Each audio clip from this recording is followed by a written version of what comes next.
Saludos a esta nueva sesión de los coloquios desde la Universidad Nacional de Ingeniería. Saludos de nuestro rector, del doctor Alfonso López Chao, así como del director de la Escuela de Posgrado, del doctor Víctor Caicedo Bustamante, Guillermo Ruiz, quien les habla a cargo de los coloquios, del diplomado de Tecnología Digital y Gestión Educativa. Cumplo funciones en la Universidad Nacional de Ingeniería, en la Escuela de Posgrado, en la gestión de proyectos y les agradezco que nos acompañen en esta sesión en la que trataremos con algo de futurología, porque nos vamos a remontar hacia el futuro, vamos a ver qué va a ocurrir con la quinta, con la sexta revolución industrial, temas que a los educadores nos importan sustantivamente, toda vez que preparamos ciudadanos para esos tiempos cercanos, tiempos ya pronosticados, y de eso hablaremos el día de hoy. Sirva esta presentación y lo que vemos en pantalla para definir la presencia del ser humano en un infinito de mundo de conocimientos, de imaginación, de lógica, de creatividad, de inteligencia y de inteligencia artificial también. Veamos entonces qué es lo que hemos preparado para tratar este tema el día de hoy. Encontramos en el presente un momento que denominamos cuarta revolución industrial. Y nos vamos a ir en el tiempo hacia el futuro a lo que se conocerá como quinta y sexta revolución industrial. Tema que además preocupa a los educadores porque tanto en la educación superior como en la escuela básica regular hemos de operar en conjunto para preparar al ciudadano que participará en esos tiempos. No son tiempos a 50, a 100 años, son tiempos a unos pocos lustros por delante.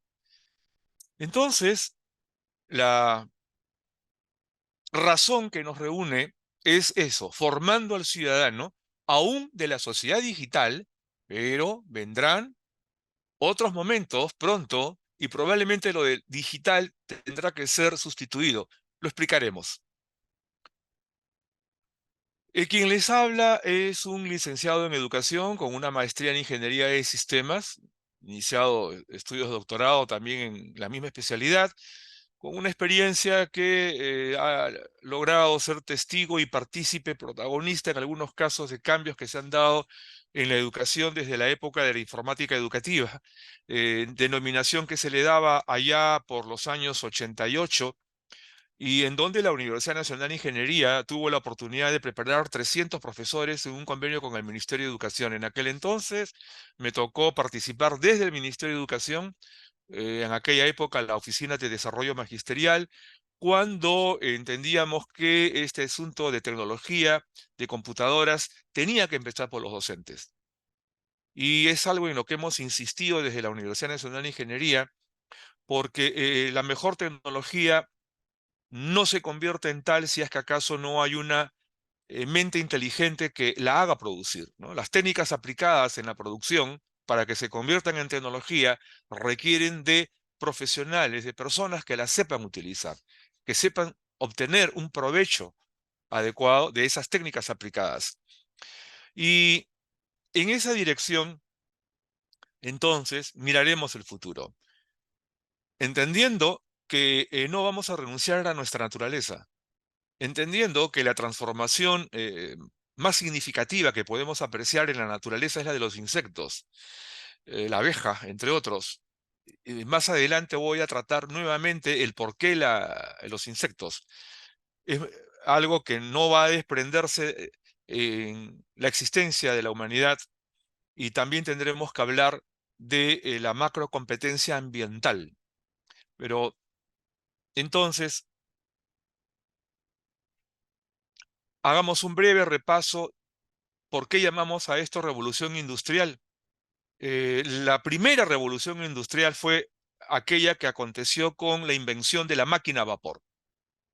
La segunda revolución industrial acontece cuando la energía eléctrica se inventa, el foco, las máquinas impulsadas por energía eléctrica, e inmediatamente después la tercera revolución industrial cuando apareció la microcomputadora electrónica.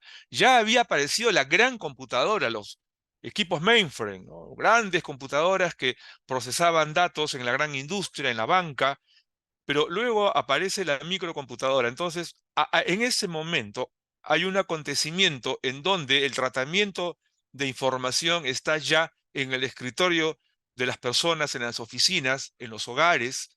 Estamos hablando de la década, fines de los 70, inicio de los 80 del siglo pasado.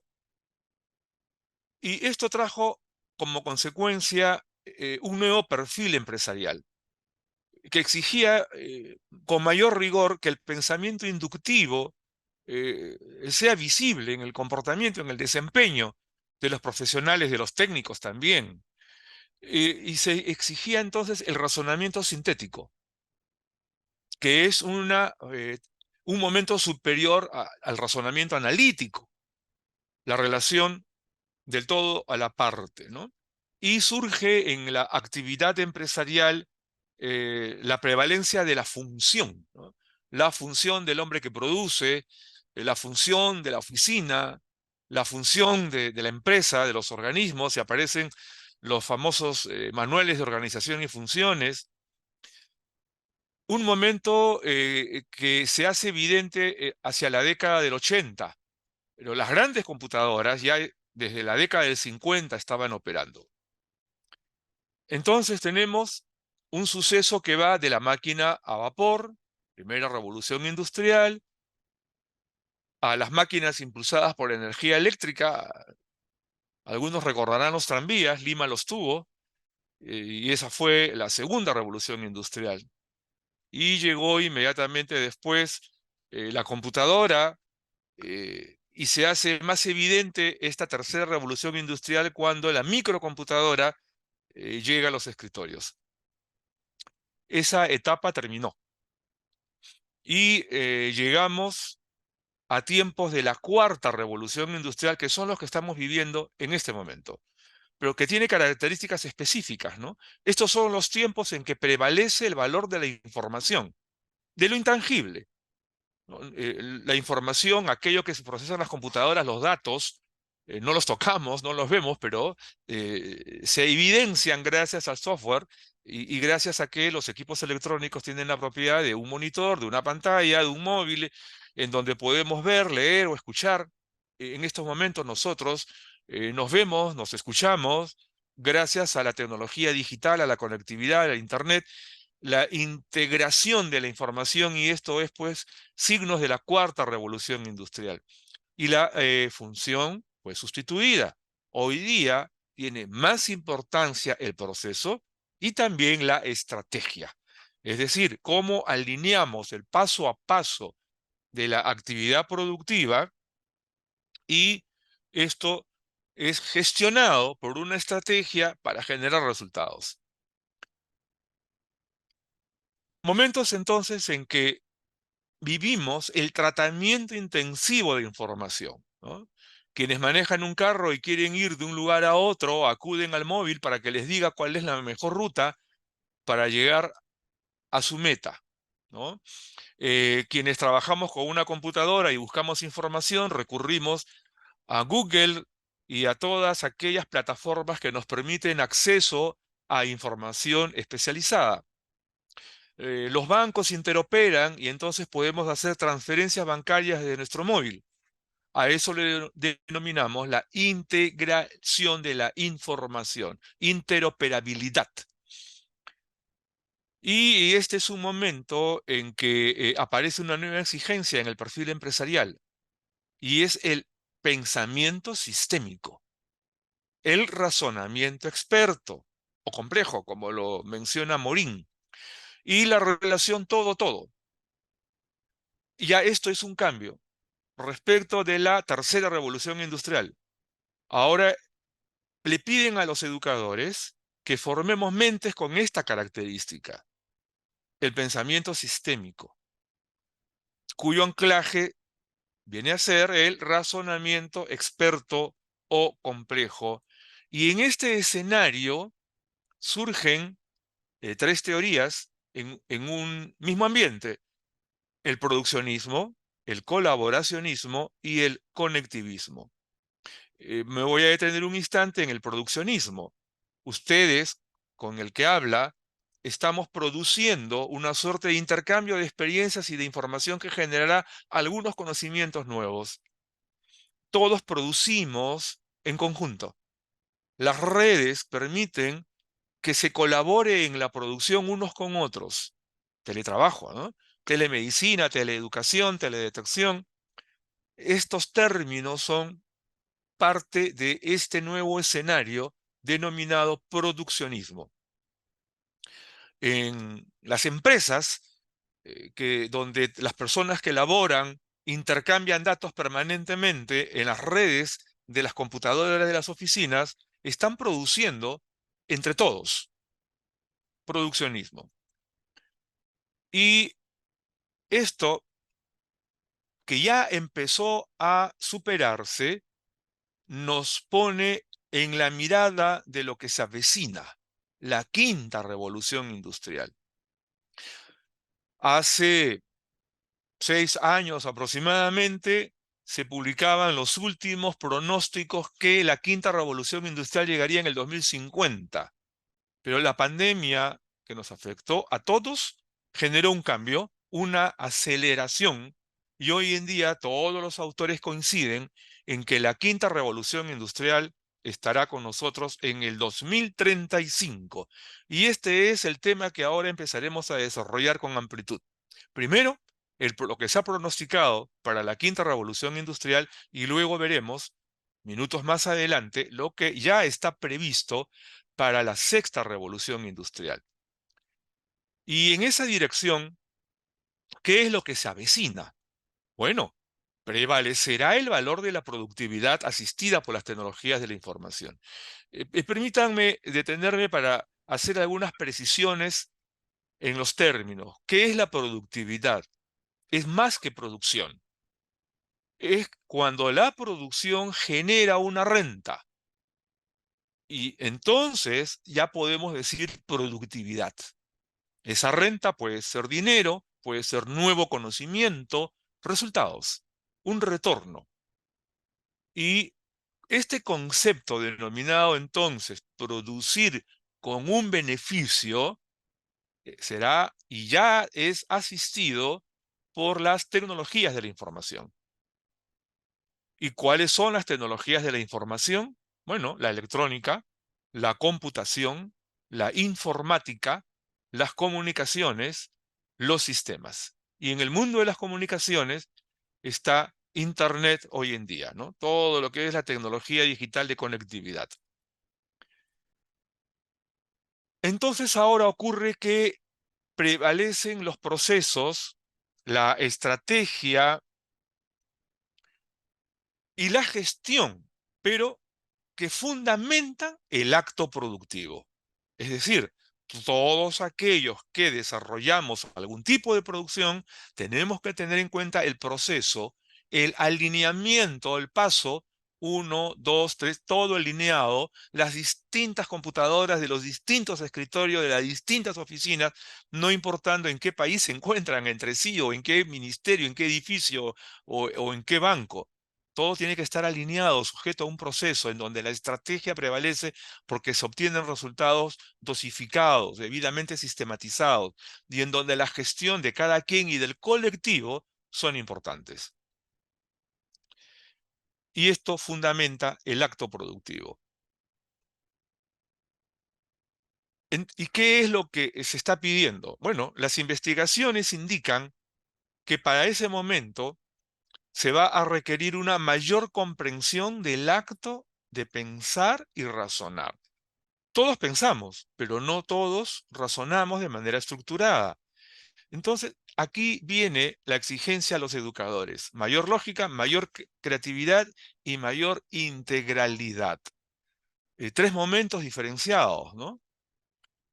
La lógica, el razonamiento estructurado, la creatividad, la capacidad de innovar, de imaginar y de estructurar soluciones que además se diseñan, eh, se formulan y se aplican con lógica y en un proceso de integralidad que genere utilidad.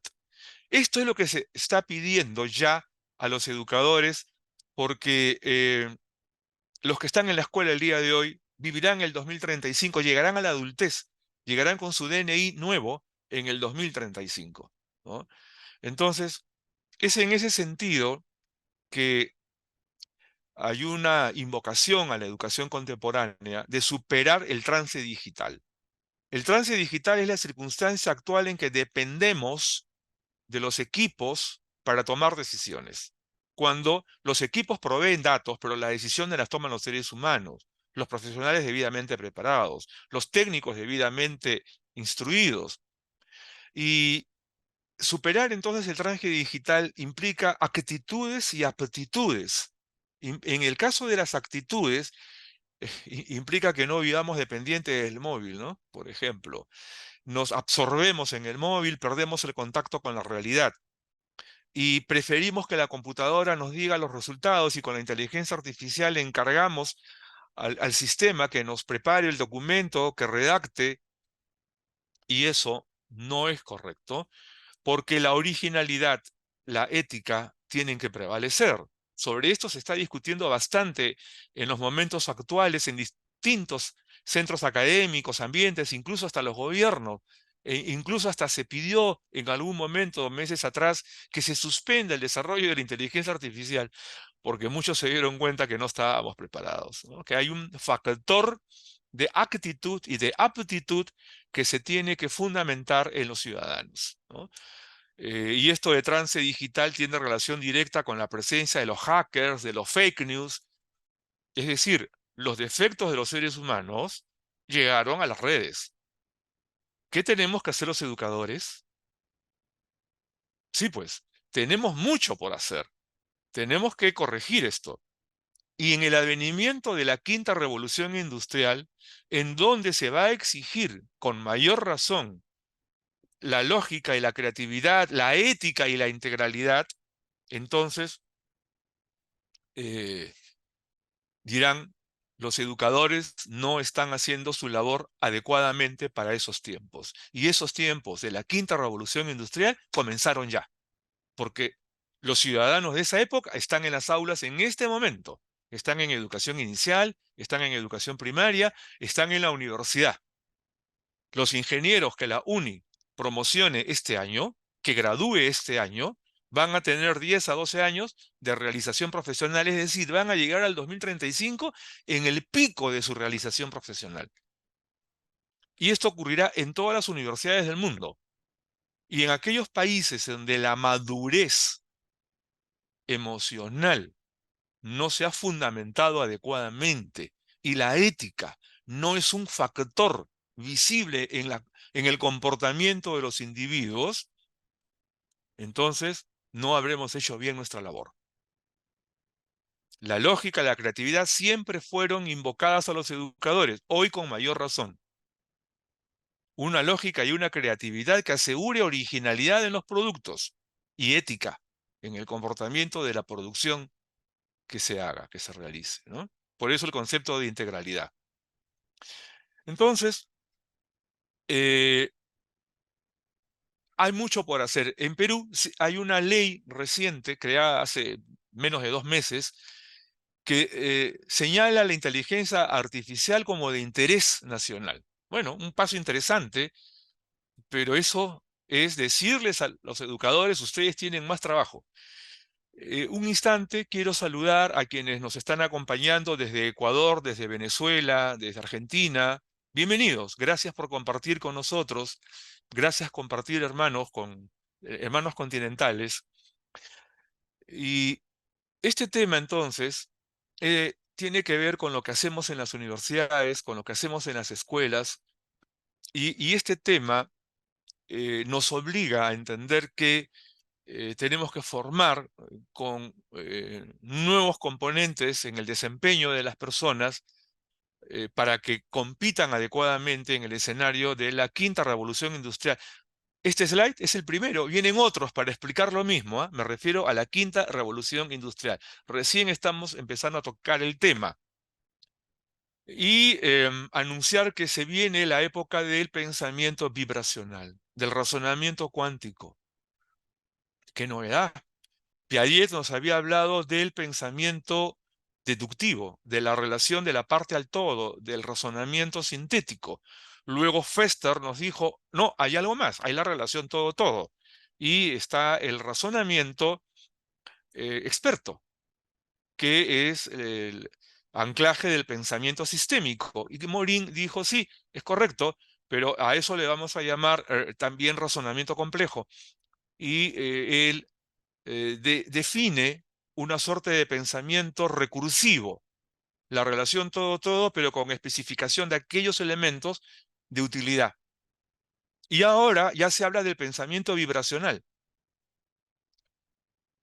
que es la relación todo-todo, pero con la conciencia de origen y la conciencia de consecuencia, que no es en estricto lo que conocemos como relación causa-efecto, y cuyo anclaje es el razonamiento cuántico. ¿Por qué razonamiento cuántico?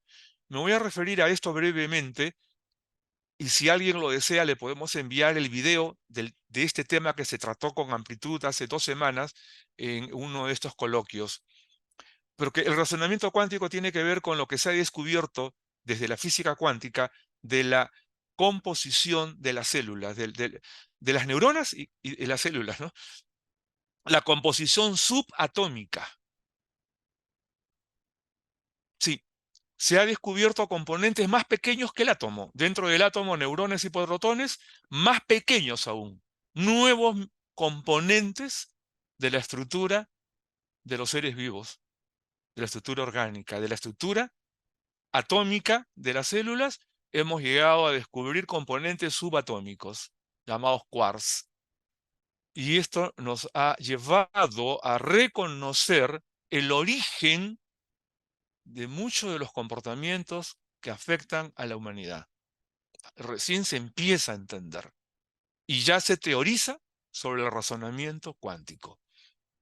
Miren lo que se avecina, y esto todavía no se trata en las facultades de educación. Es urgente que empecemos a hacerlo. En el caso de la Universidad Nacional de Ingeniería ya lo estamos haciendo, pero con un enfoque que no es el que correspondería a una facultad de educación, que tenía que ser mucho más profundo. Continuemos con la quinta revolución industrial. ¿Cuáles son los factores influyentes?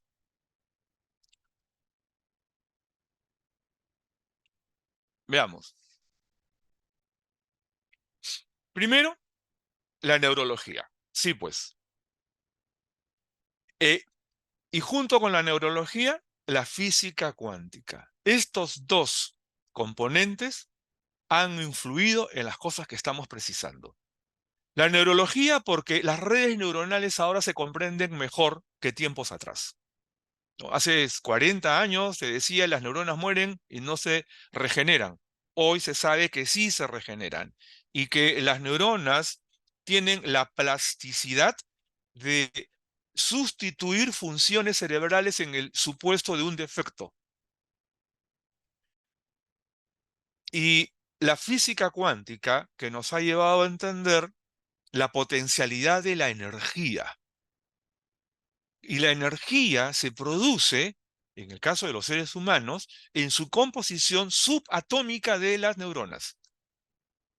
Y este aporte, tanto de la neurología como de la física cuántica, es el que está conduciéndonos a nuevos factores que determinarán nuevas maneras de pensar el acto educativo. La palabra resultó ser mucho más importante, el sonido en general resultó mucho más importante de lo que habías imaginado, de lo que habíamos imaginado, por su impacto en la interpretación que hacemos los seres humanos, de las cosas que escuchamos. Llámese palabras o sonidos en general, desde el ruido de la naturaleza, de la lluvia, de los ríos, del cantar de las aves y en general todos los sonidos. Por eso también ahora la ciencia ya nos dice que se puede educar al ser humano desde el vientre materno utilizando los sonidos adecuados. Todos emitimos vibraciones, ha escrito alguien en el chat. Sí, señor, efectivamente. La palabra vibración está adquiriendo una dimensión mucho más allá de la que habíamos imaginado respecto de los sonidos que emite una música. Sí, nosotros somos energía y somos seres vibracionales. Y esa vibración que en efecto ya se conoce de hace un buen tiempo, pero que las facultades de educación todavía no habían incorporado, por lo menos no acá en nuestro continente, como un componente esencial en la formación de seres humanos, ¿no?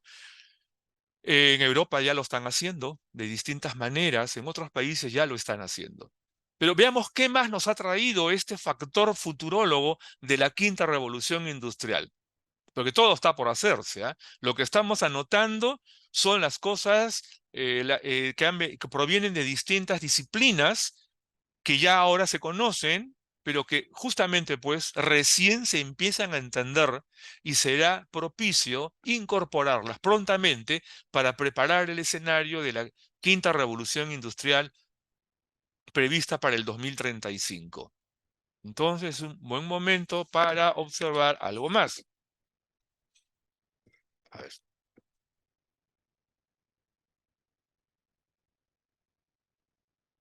estos que son los factores influyentes, y ahora vamos a ver,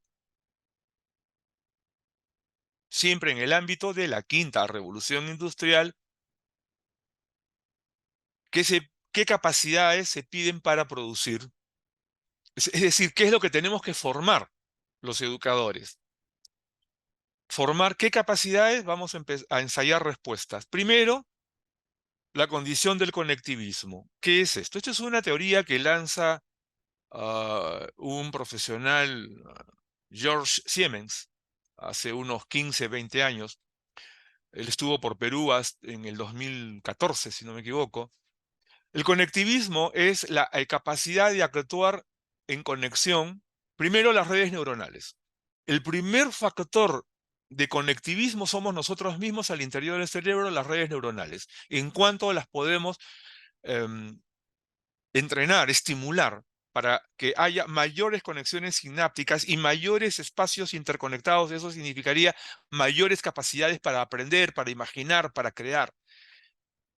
Y a partir del factor del individuo, el conectivismo se expande ahora a través de la conectividad digital hacia otras personas para ganar el conocimiento de otros. Es decir, voy a dar un ejemplo.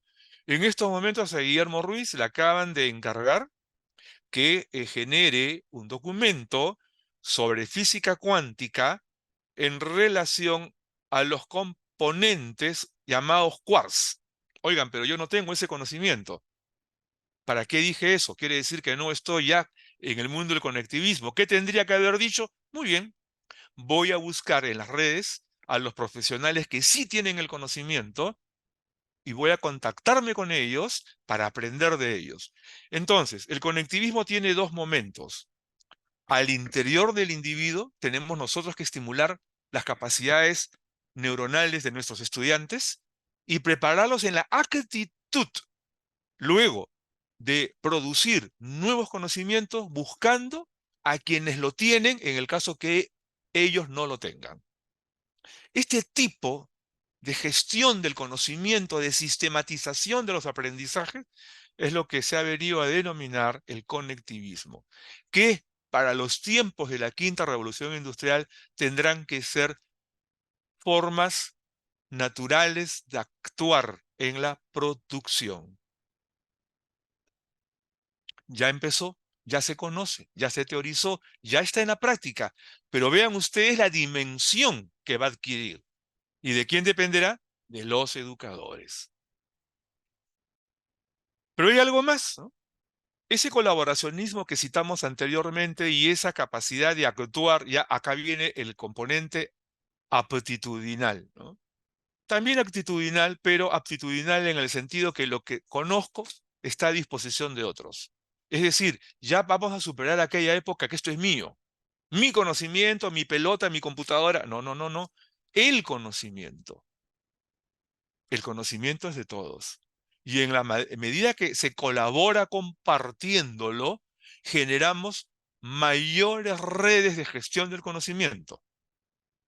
Y con seguridad impactará en nuevos conocimientos, porque otras personas aportarán nuevas experiencias y perfeccionarán el conocimiento.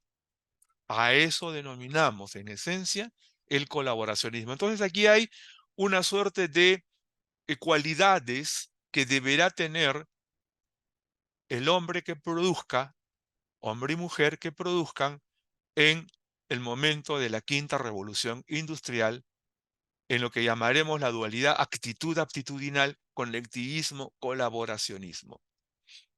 Miren ustedes los perfiles que tenemos que ir preparando para llegar a esos tiempos.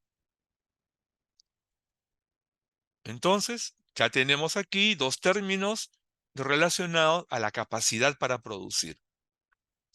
¿Y cuáles serán las características socioproductivas de la quinta revolución industrial? Repasemos.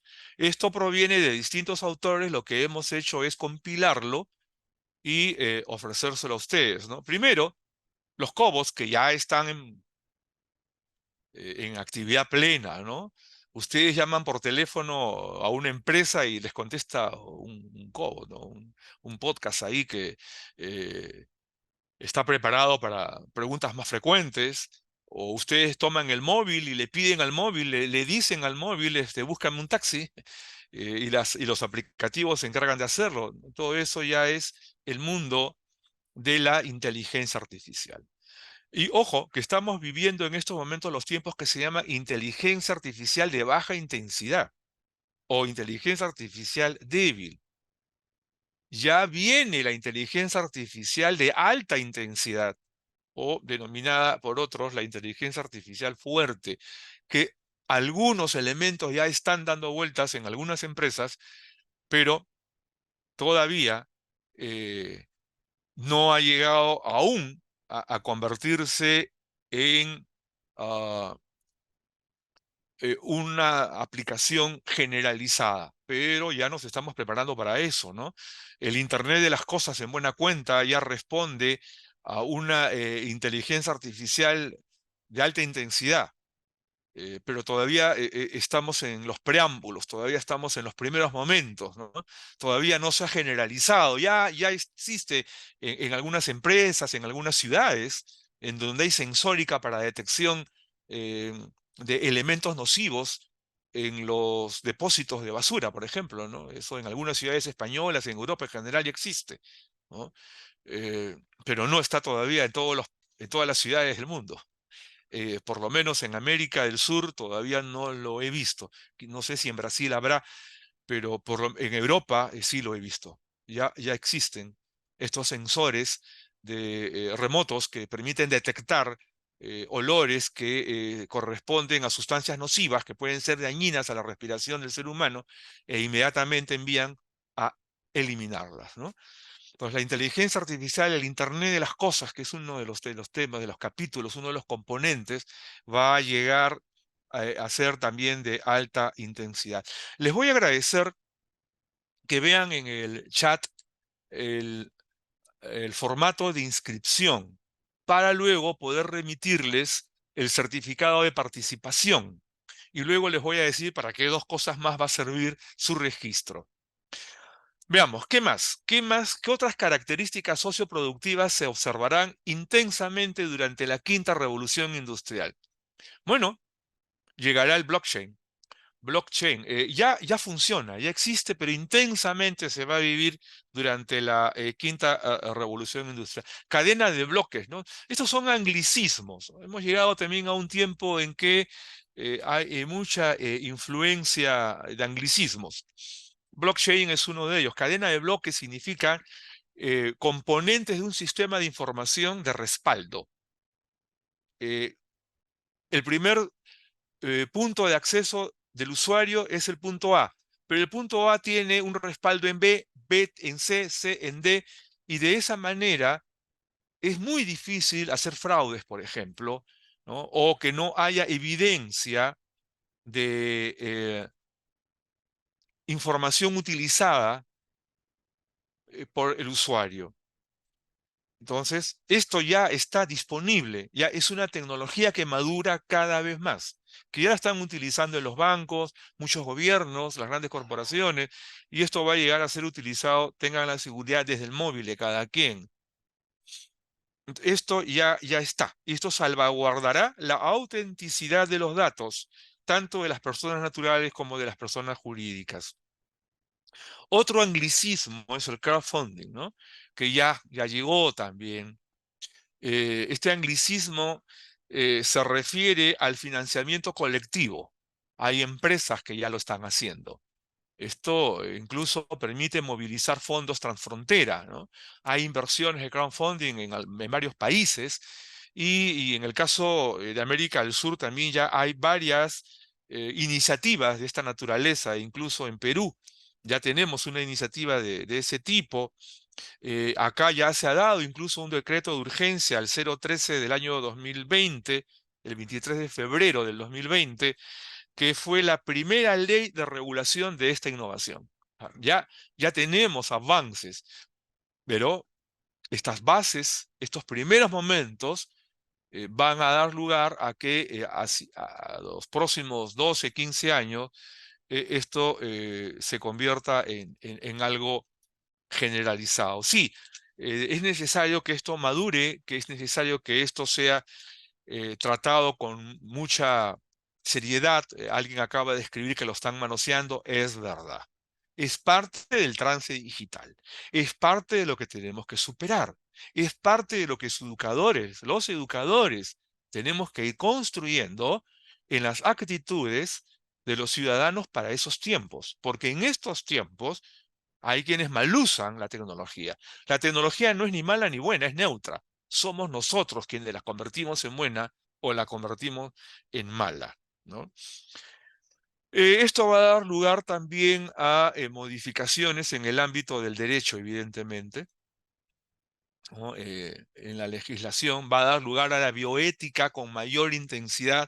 Hace un momento alguien anotó, nos recordaba la palabra ética, la ha pronunciado también este expositor, y en efecto esto va a tener una dimensión mayor cada vez porque nos tocará ser más cuidadosos con el comportamiento de los seres humanos, ¿no?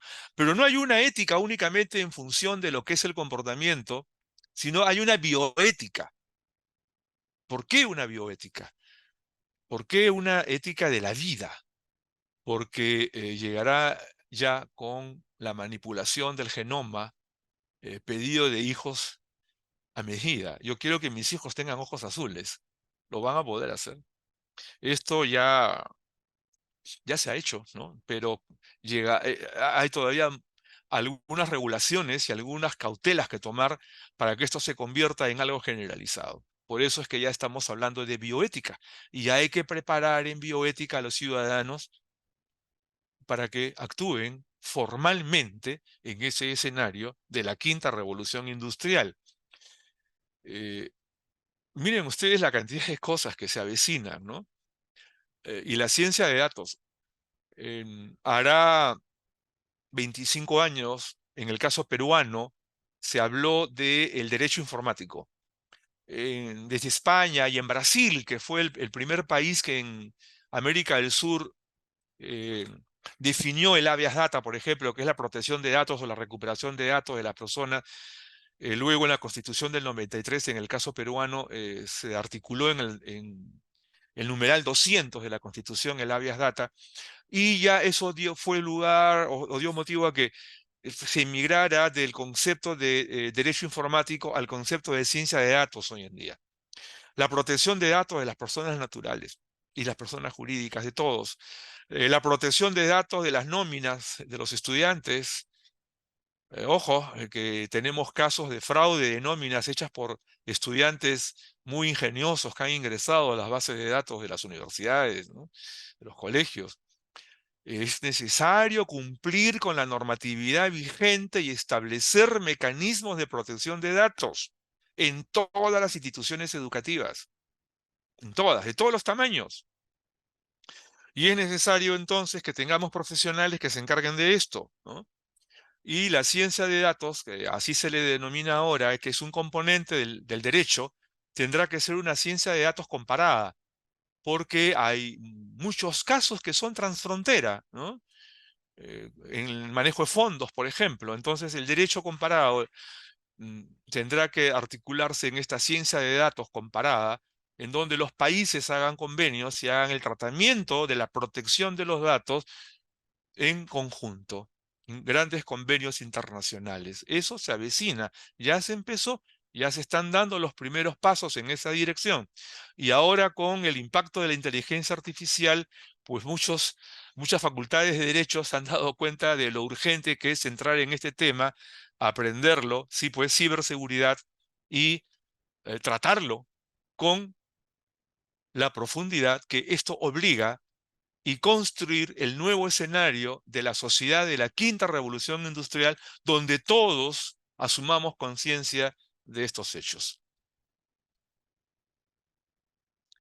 Bien, vamos a entrar ahora al capítulo de la sexta revolución industrial. Fascinante lo que hemos avanzado hasta ahora, ¿no? Bueno, no estoy entrando en detalles de profundidad porque el tiempo nos ganaría. Pero habrán otras oportunidades de entrar a profundidad en estos asuntos. Pero veamos lo que se avecina para el año 2050, la sexta revolución industrial.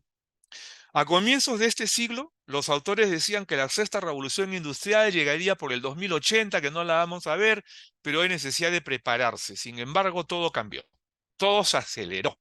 Y ahora todos coinciden en que la sexta revolución industrial va a llegar en el 2050. Sí, pues, los que nazcan este año, 2023, tendrán 27 años cuando llegue el 2050.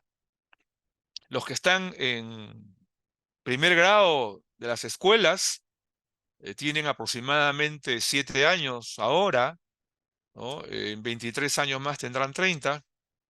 Van a vivir intensamente la sexta revolución industrial. Se convertirán en padres para esa época. ¿Cómo llegarán? ¿Qué les tocará vivir? Bueno, vamos acá a hacer nuevamente acá un análisis futurólogo y qué es lo que está pronosticado. Veamos qué se avecina para la sexta revolución industrial. Veamos.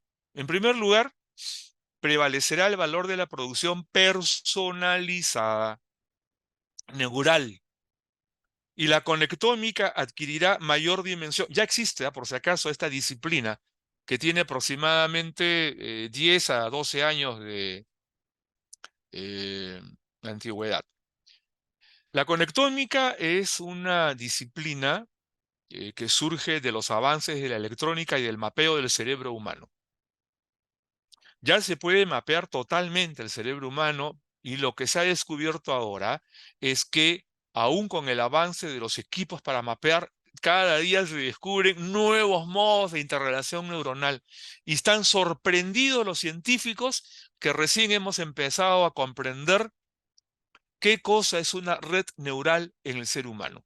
Muchos hablan actualmente de redes neurales artificiales que se utilizan en el lenguaje de programación, en el lenguaje de código, en el lenguaje del desarrollo de aplicaciones especializadas, pero todavía no hayamos aprendido plenamente cómo funcionan las redes neuronales del cerebro humano.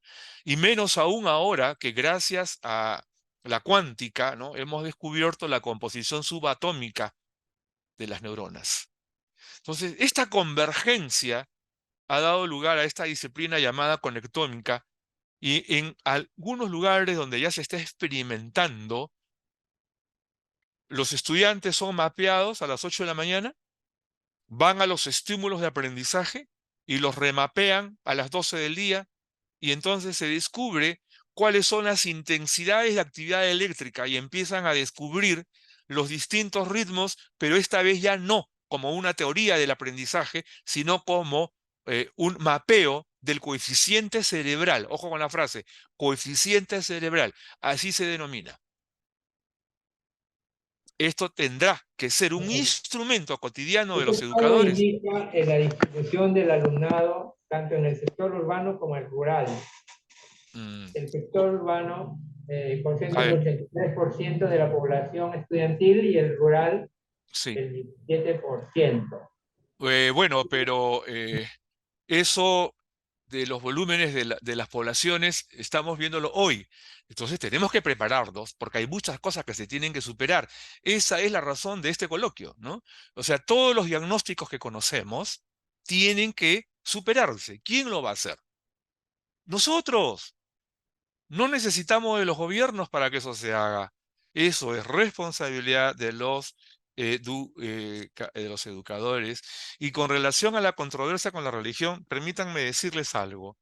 Todos los científicos que están en este mundo, por lo menos las lecturas que tengo de los documentos que ellos están editando, produciendo, mucho en inglés, mucho en alemán, muy poco en español, poquísimo, todos ellos coinciden cada vez más sorprendidos que cada vez creen más en la composición divina del ser humano.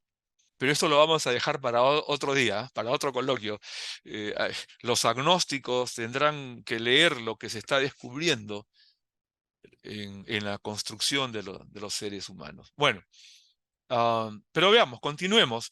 Entonces, tenemos la conectómica a la vista, ya existe, pero su actividad como instrumento de los educadores eh, será muy intensa en los próximos años y en el 2050 será un factor de uso cotidiano. Se espera que así sea. Tenemos que prepararnos para eso. Eso no es cuestión que venga la máquina. No, no. Hay muchas cosas que comprender. Y entonces va a llegar pues lo que es el proceso cuántico, la gestión por datos territoriales, poblacionales. Sobre eso ya se están preparando algunos profesionales. Eh, Ya existen las herramientas que nos permiten mapear los territorios, pero en los territorios nosotros, los seres humanos, tenemos un rol. Y entonces ya existen ahora en la analítica de datos capacidades para poder medir ante los recursos naturales de agua y de otros en un determinado territorio cuáles son las condiciones que puedan beneficiar a los seres humanos que habitan allí. Esto antes se hacía por cálculo simple, pero ahora se va a poder hacer con a la ayuda de la gran tecnología eh, en hacer planes de sostenibilidad de la vida teniendo información suficiente que ya se toma satelitalmente, de mil formas, del territorio y de la población. Ya la geomática ya existe, que es la disciplina que hace estudios de las características morfológicas, geológicas de los territorios, de las calidades de humus, de agua, de humedad, y que entonces se puede definir qué plantas se pueden producir mejor allí, qué animales se pueden crear mejor allí, qué protecciones se deben tomar ahí respecto de la actividad minera, por ejemplo. La geomática ya está disponible, ya existe. Con geomática se pueden hacer estudios del subsuelo hoy en día a varios metros de profundidad. Hace 30 años era hasta 30 centímetros de profundidad. 30 años después ya se está llegando a 20 y hasta 30 metros de profundidad. Eso seguirá mejorando cada vez, ¿ah? ¿Por qué? Porque como se hacen estudios de la calidad de suelos y se tiene ya data, entonces el satélite, por contraste, hace el estudio de la característica del terreno, 30 metros de profundidad. Los mineros lo usan, los mineros lo están usando para detectar eh, calidades de mineral, ¿no? Entonces, esto tiene mucho de desarrollo y seguirá siendo así, y en el 2050 será parte cotidiana de del desarrollo productivo, y todo esto asistido por lo que se llama proceso cuántico. Las máquinas, la computación cuántica, pues eso es lo que se viene, la computación cuántica. Eh, y acá está escrito, ¿no? Eso nos va a llevar desde nuevas investigaciones a una mayor comprensión del acto de pensar, la integralidad y la cibernetización. Algo que se teorizó hace 50 años atrás y que ahora ya se está haciendo realidad, ¿no? En Estados Unidos se ha hecho popular como el padre de la cibernética, el señor Norbert Wiener, un extraordinario científico, pero lo que poco se ha divulgado es que él no fue el director del proyecto de cibernética de la NASA, él fue el codirector. Y el otro codirector, y discúlpenme los amigos venezolanos, ecuatorianos y de los otros países que nos acompañan, pero esto es un motivo de orgullo. El otro codirector del programa de cibernética de la NASA fue Alejandro Arellano, un peruano, nacido en Tarma, acá en Perú, y tuvo tanta capacidad de mando como de investigación científica que Norbert Wiener. Es más, hay muchas cosas que las encargaron a Alejandro Arellano. ¿Saben ustedes quién hizo el primer mapa cerebral? Bueno, el único, porque es el único que se le hizo a Albert Einstein, fue justamente Alejandro Arellano. Y yo tuve la fortuna de ver ese material porque lo autorizaron a Alejandro Arellano a que lo conserve. Un duplicado, él es peruano y cuando llegó a Perú ya después de los 80 años de edad, él tuve la fortuna de conocerlo y de ver ese mapa extraordinario. Bueno, continuemos. ¿Qué se avecina? Bueno, se va a instituir ya. O sea, estamos en los albores del pensamiento vibracional, que en el 2035 tendrá importancia, pero que en el 2050 se pronostica que estará instituido. Y el razonamiento cuántico en la gestión ambiental. Por favor, entiéndase que todo lo que se está citando en esta sesión son pronósticos y que dependerá de nuestra conducta como educadores a que esto sea mejor de lo que se pronostica. Continuaré en la siguiente vista. Seguiremos hablando de la sexta revolución industrial. ¿Cuáles son los factores influyentes para ese futuro denominado sexta revolución industrial? La nanotecnología, la genómica. Hace un momento hablé del tratamiento del genoma, ¿no? Del ADN. Eh, sí, eso será muy intenso en el 2050. Será algo que se pronostica, ya los médicos estarán preparados para tal fin y que será ya regulado, se espera, bioética, cité hace un momento, y habrá un bioderecho. Entonces, eh, esos son los cambios que se tienen que ir construyendo desde ahora. Por eso es que en la Universidad Nacional de Ingeniería, cuando hemos encontrado todas estas visibilidades del futuro, nos preguntamos qué nos toca hacer para llegar debidamente preparados para esos tiempos. Y junto con la nanotecnología y la genómica, hay otro factor influyente y es la computación cuántica, que ya está teorizada, que ya está modelizada, que también se basa en quarks y la posición de 1 y 0 se supera. Actualmente las posiciones 1 y 0 son uniposición, ¿no?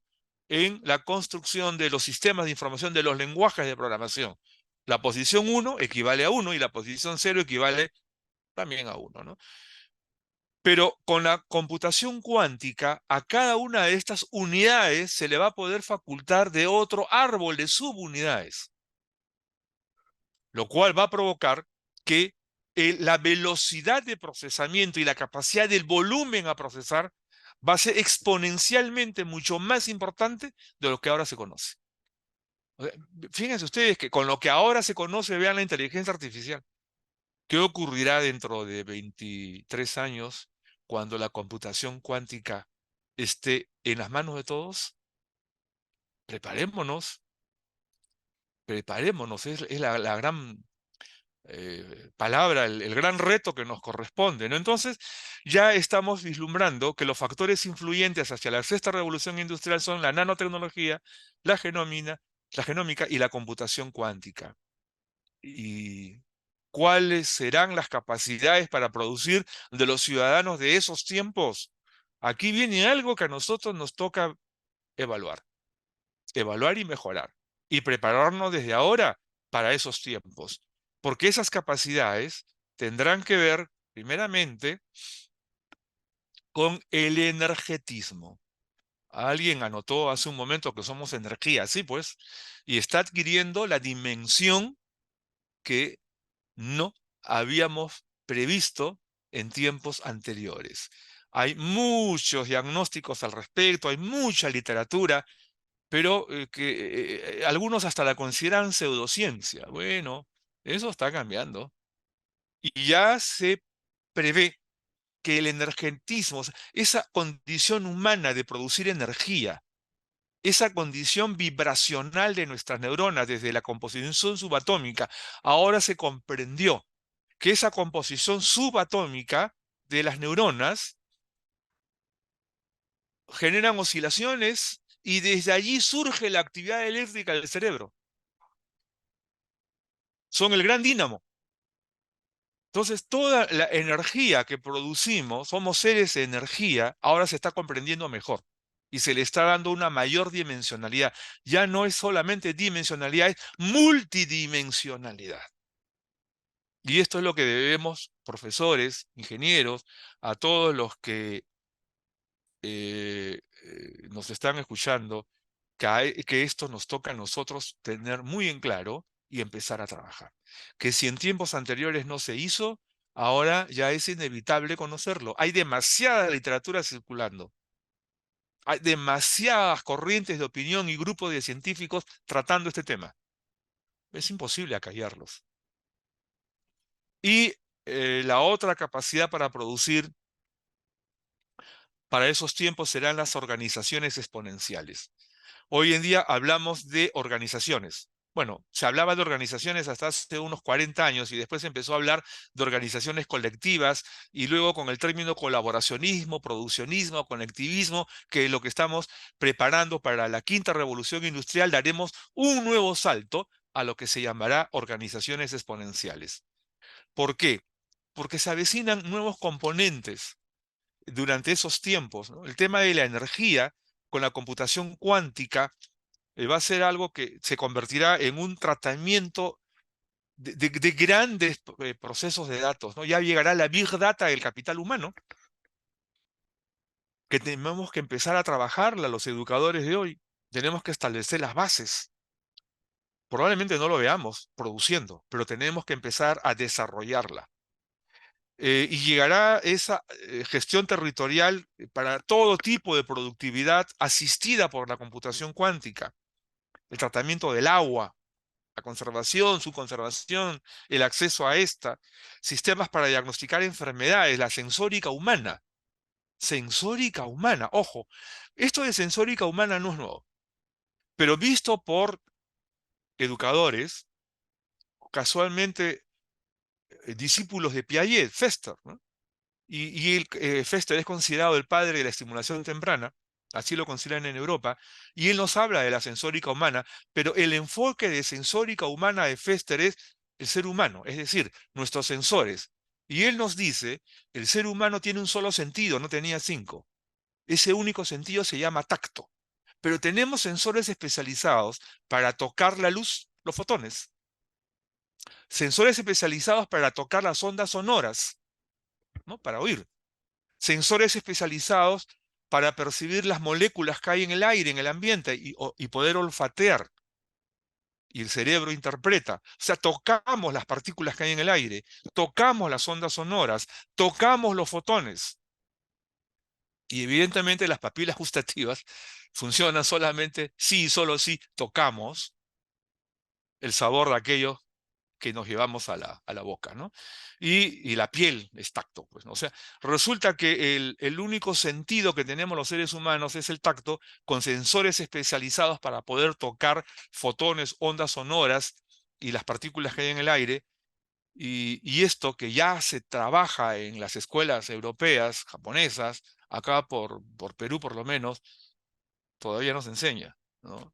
Y esto da pie a la futura sensórica que se ya empieza a tratarse en lo que se llamará los sistemas de sensórica para el diagnóstico y la terapia recuperativa en el ámbito de la medicina, ¿no? Entonces, miren ustedes los cambios que se avecinan. El currículo tiene que cambiar definitivamente, pero ya nosotros tenemos que propiciar los cambios. Que los ministerios de educación dicen no, veamos pues. A nosotros nos toca impulsar los cambios. Sistemas de control de transporte aéreo, o sea, la seguridad va a entrar a nuevos componentes también, ¿no? En el transporte aéreo, marítimo, y mejores ambientes ecológicos, más seguros, en armonía con la naturaleza.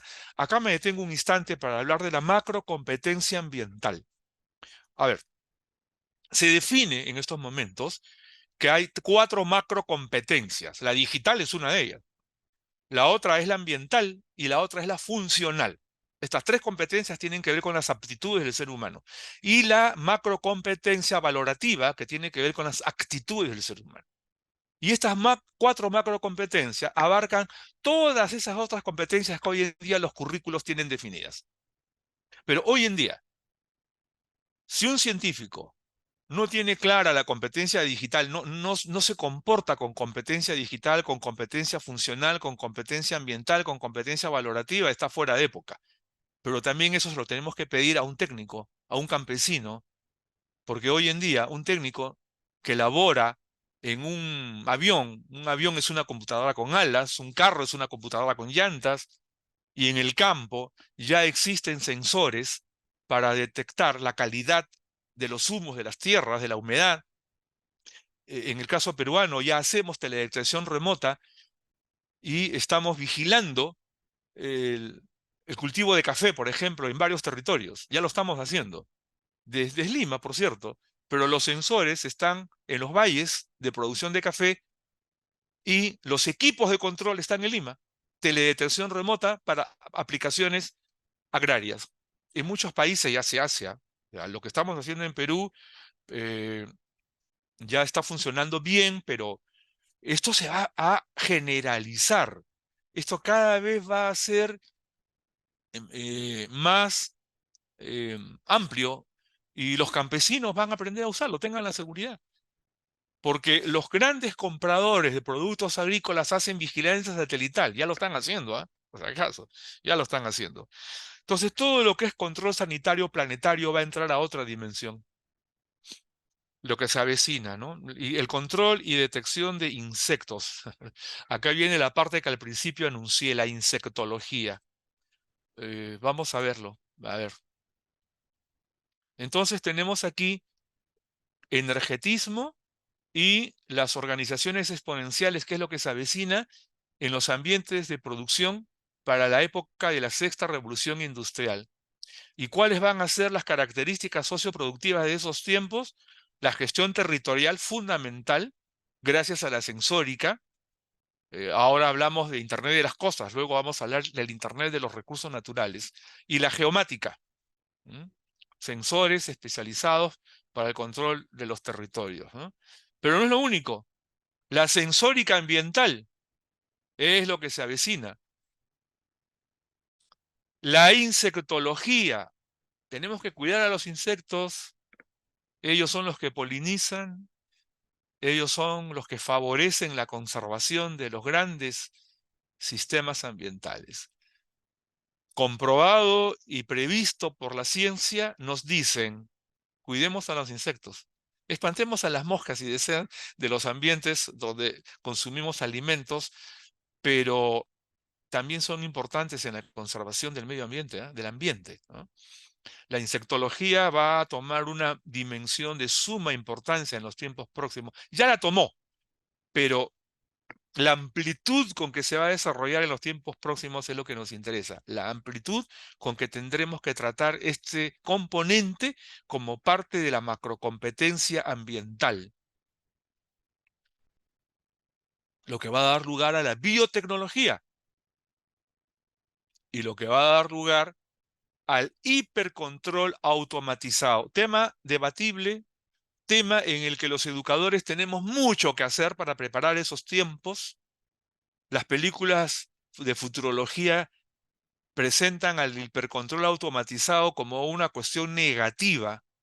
Pueden tener razón si no formamos al ciudadano de esos tiempos con las actitudes que deban corresponder.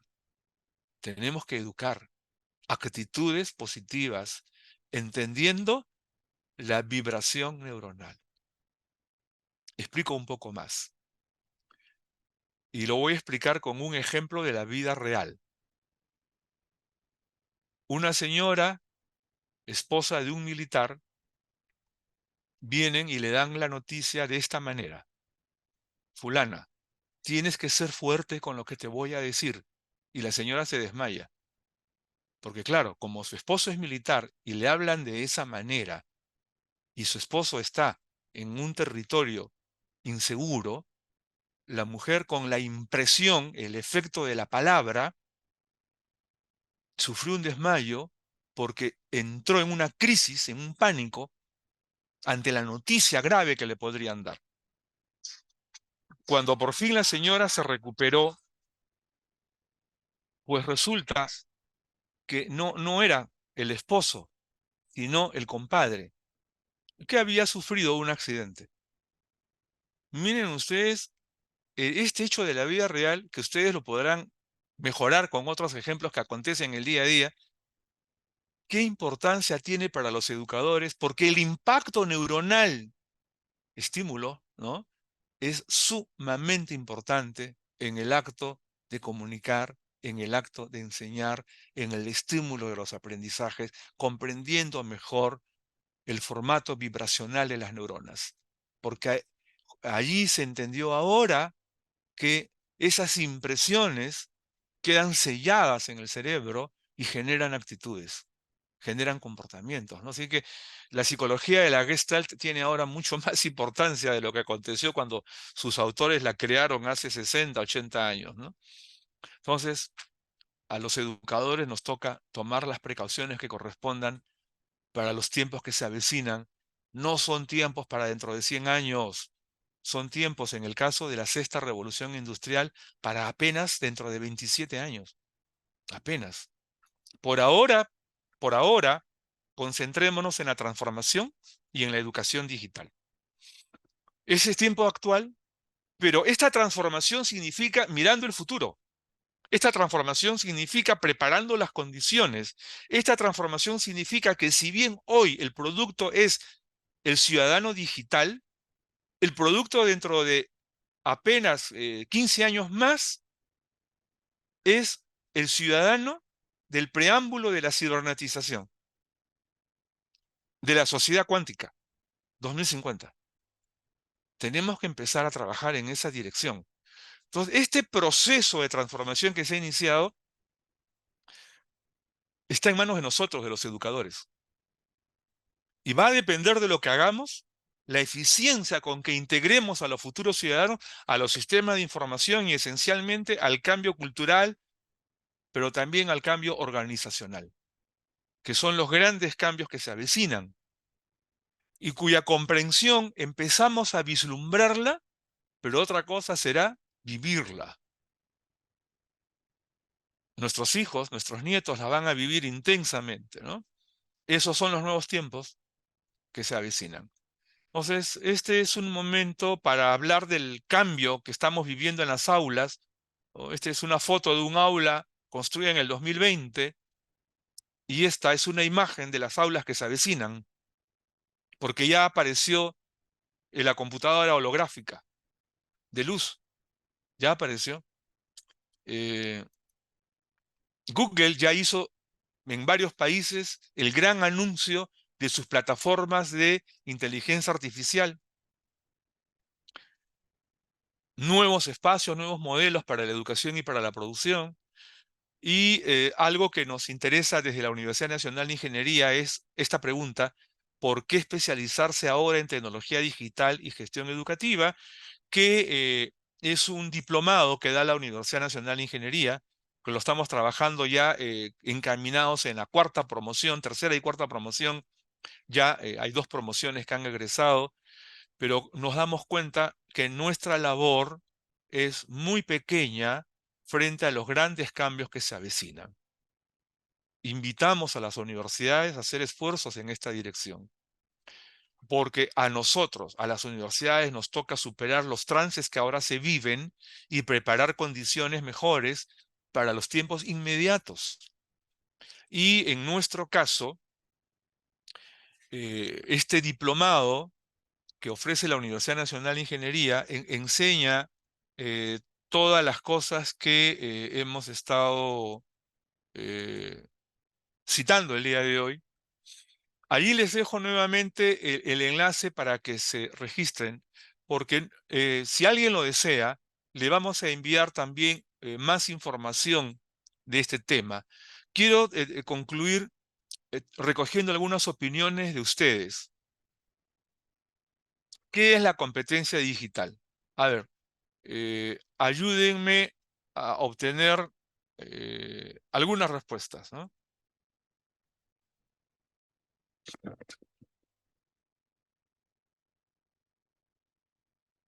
Veamos. Acá hay una pizarra para quienes estudiamos usando pizarras, ¿no? A ver, voy a recoger algunas opiniones, las pueden escribir en el chat, por favor. Bueno, estar a la vanguardia, sí, es verdad, nos ubica en la vanguardia, pero ¿qué es la competencia digital? A ver, recojo algunas opiniones antes de mostrar el siguiente slide. A ver, ¿alguien se anima a escribir en el chat globalización? Bueno, tiene que ver, aunque el concepto de globalización ha ingresado a un estado crítico en este momento, ¿no? Porque habíamos descuidado las fortalezas internas de cada país. O sea, globalizarse en la producción es una cosa, pero hay que sostener la soberanía y la autenticidad y fortalecer la cultura de cada país.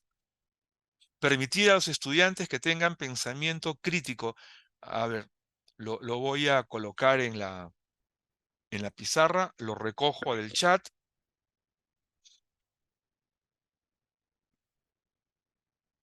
y lo escribo.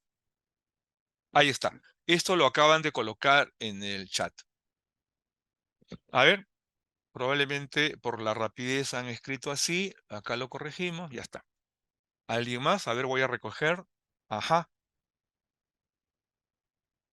Aquí hay dos opiniones más. Las voy a recoger igual.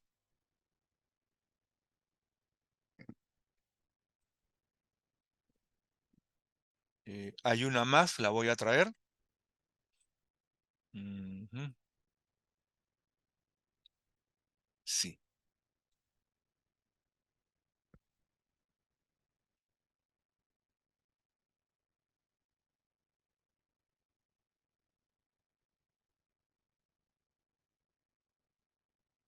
Un instante, por favor, que estoy escribiendo.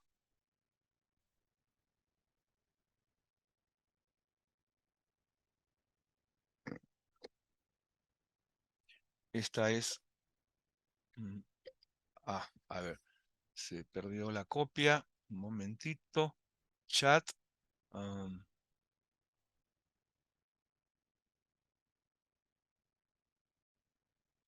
Voy anunciando que los que deseen, les vamos a enviar este PPT, ¿ah? Los que deseen, simplemente regístrense. Aquí está, esta es una eh, definición. Hay una más, la voy a colocar. Ujú, ya. Aquí termino, ¿ya? Porque si no, el tiempo se va a extender. A ver, ahí está. Bien, muy bien. Mm, ok. Tenemos estas definiciones que nos han alcanzado gentilmente algunos asistentes a la sala. Es permitir que los estudiantes tengan pensamiento crítico, ¿sí? Sean creativos y dominio de las tecnologías de información. Sí, bastante, diremos, compatible con lo que muchos estamos trabajando como definición del pensamiento, de la competencia digital, perdón. Implica el uso creativo, crítico y seguro de las tecnologías. Bien, saber hacer uso de las herramientas digitales cambiantes de acuerdo a su profesión e información técnica. Bien, y adquirir destreza en el uso de tecnología. Bien, eh, la experiencia de los últimos tiempos nos ha permitido ir mejorando el concepto de competencia digital. Enhorabuena, porque originalmente nos centrábamos en la computadora. y muchos decían que la competencia digital era el buen uso de la computadora. Hay una analogía que uso con frecuencia, la voy a repetir. La competencia del cirujano no es el bisturí. La competencia del cirujano es el dominio que tiene de la composición orgánica para poder operar, para poder actuar en el lugar adecuado, en el momento adecuado, de la manera correcta para el tratamiento quirúrgico del paciente. El instrumento es el bisturí, pero la competencia, o sea, la capacidad de desempeñarse como cirujano está en el dominio que él tiene del organismo humano. En el caso de la competencia digital, mucho de lo que acá está escrito es correcto, y es que se trata de las habilidades del individuo, de las capacidades, ¿no?, para desempeñarse en el tratamiento racional de la información. Con esta definición vuelvo a compartir la pantalla para presentar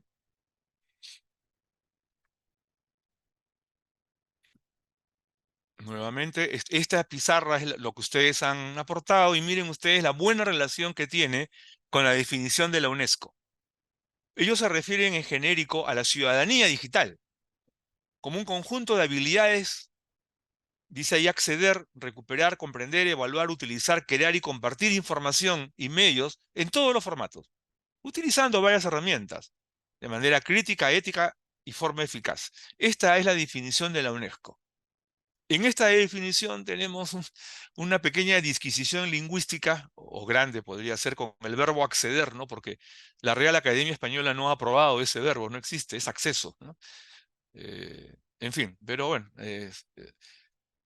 ¿qué es lo que en la Universidad Nacional de Ingeniería estamos aplicando? Es la capacidad, porque las habilidades son el sustento de las capacidades, ¿no?, para observar, buscar, analizar, evaluar, clasificar, registrar, producir y compartir información. Y así estamos formando a nuestros ingenieros. Y esto puede ser mejorado, pero mucho de lo que ustedes han escrito en la pizarrita que mostramos 2 slides antes, y en lo que ustedes tuvieron la gentileza de aportar sus opiniones, nos estamos poniendo de acuerdo, ¿no? Sí, lo importante es el tratamiento racional de la información. Y este es el ámbito de capacidades, ¿no? Bueno, esto es lo que nosotros enseñamos en el Diplomado de Tecnología Digital y Gestión Educativa. Son 6 cursos, es un año, son 2 semestres. Quienes deseen la información, basta con que la pidan. Decirles rápidamente que esto es lo que está previsto para cada ciclo, ¿no? Y al término de los 2 semestres, bueno, el participante opta el diplomado.